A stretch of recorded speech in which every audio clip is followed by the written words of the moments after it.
Welcome back to the Wealth Actually podcast, the show that features artists, entrepreneurs, experts, and commentators that will give you the right knowledge, planning, and guidance so you can preserve your assets and enjoy your wealth.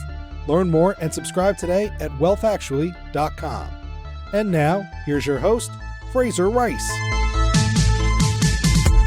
Here's a sneak peek of my podcast with David Pullman. In this morsel, we talk about his experience with David Bowie and how the song Fame represented a major pivot in Bowie's career and Pullman's.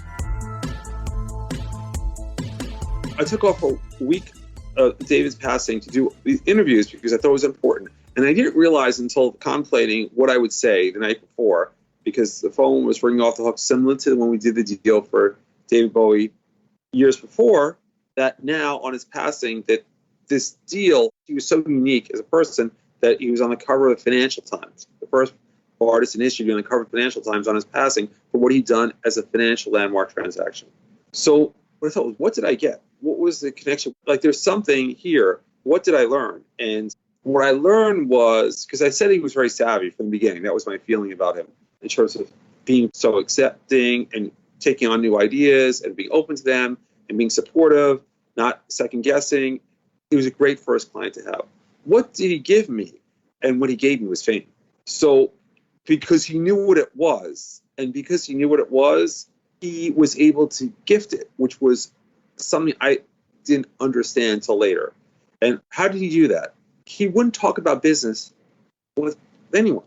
So what was interesting was if someone would call for an interview after having done this deal for David Bowie, the first deal, first Pullman bond, the Bowie bond, David wouldn't talk to the reporters. They'd talk to David Pullman. And he would do that. They didn't have a choice. So I did all these interviews, over 5,000 newspaper articles, TV, radio, because David wouldn't talk to anyone. So therefore, they had to talk to me. So he gifted me the fame. And then what was cute and funny was when they would ask Iman, who's in the press right now this week for her book, just came out, and they'd ask, and interviews would be, talk to David Pullman. It was just amazing to me that they kept that line. And of course, what did I learn? That elevated David and Iman even higher because of the fact they refused to talk about it, which made the public and the press even more interested in it and gave a mystique, David and Iman, that was very unique. So that was something that stuck out for me, is like he understood it. And I'm mentioning this is because having done this deal, David had hits in Europe. He had 40 Billboard hits. But his first number one, and then talking about, we're going to get to this interview, we're talking about the NFTs and aspects. His first number one was in the early 70s with Fame. And the feeling I had was tied out with that David in the beginning as a teenager having success and then hits and then going out as number one on Billboard's album charts, the number one album in the world, is that when I first heard his song Fame, it went to number one in the U.S. It was his first number one in the U.S.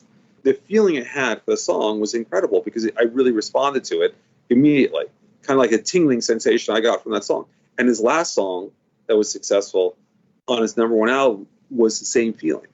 So that he was able to hold that together. So in terms of throughout his career. And what was unique was I saw at the time when I remember where I was, it goes to the NFT aspect in terms of art aspect of the future, is I remember where I was when I heard the song.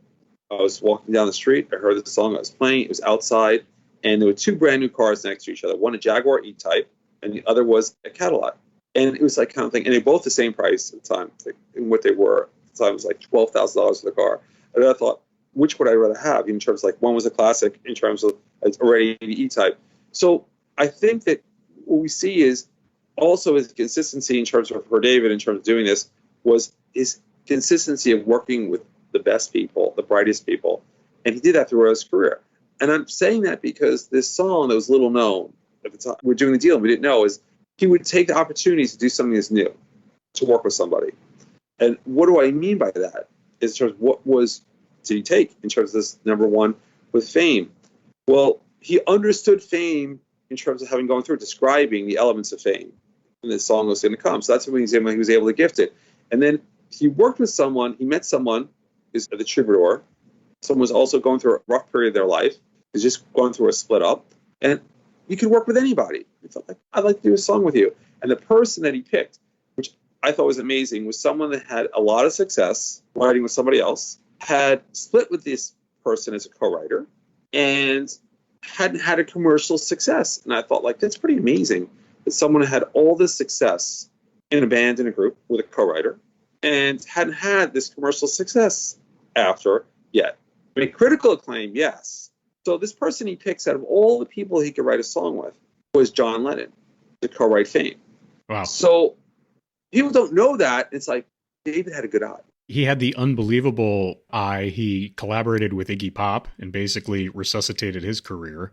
And then ultimately under pressure with Freddie Mercury, that's like peanut butter and chocolate, having that sort of talent put together on one song. Exactly. So the idea was that he was able to do this. And remember, he's going through a dark period. He just split with Yoko in terms of John Lennon. He's just split in terms of regarding for relationships. He's having a rough time. He was in between in terms of what he's doing in relationships, deciding what he's going to do. And that's amazing in terms of working with someone and having such success and something that's going to last.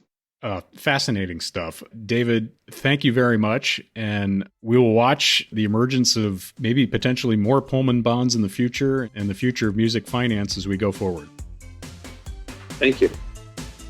Thank you for listening to this episode of Wealth Actually, hosted by Fraser Rice, author of the book Wealth Actually and a leading private wealth manager. Head on over to wealthactually.com where you can subscribe to this podcast, get your own copy of the Wealth Actually book, and connect with Fraser directly. We'll see you next time on Wealth Actually.